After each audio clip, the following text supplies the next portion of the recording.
Okay, after start, we've got two good engines. After rollback, first thing you want to do is start the clock. You don't want to apply takeoff power until you've got 2 minutes on the engines. 5 minutes recommended first flight of the day. The FO is going to do all of these switches here. Engine generators online. Probe heat on. If you needed the engine anti-ice, you would throw them on at this point. A pump hydraulics. Reconfigure the air panel. What you're going to have to do is bring off the APU. Now you've got both engines running. They can supply the packs on their own. Isolation back to auto.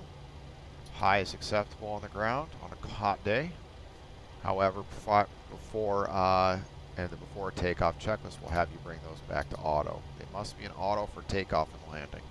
So we'll leave those in auto. Wheel well light off. Engine start switches, left continuous. APU off. Back to the center pedestal. Transponder, TARA, which would have already been there in your before push.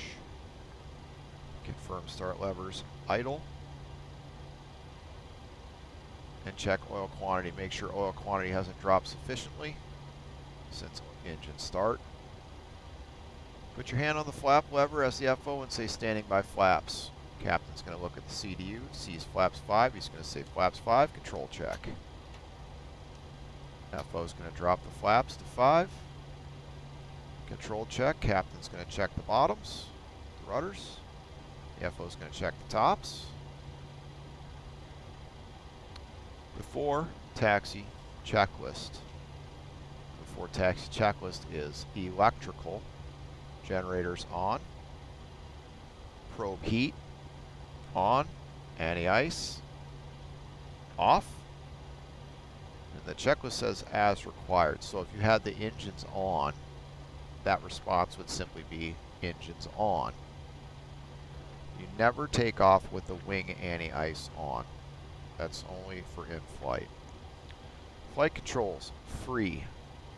Flaps, CDU 5, indicates 5, green light, transponder, TARA, flight deck windows, closed and locked before taxi checklist complete.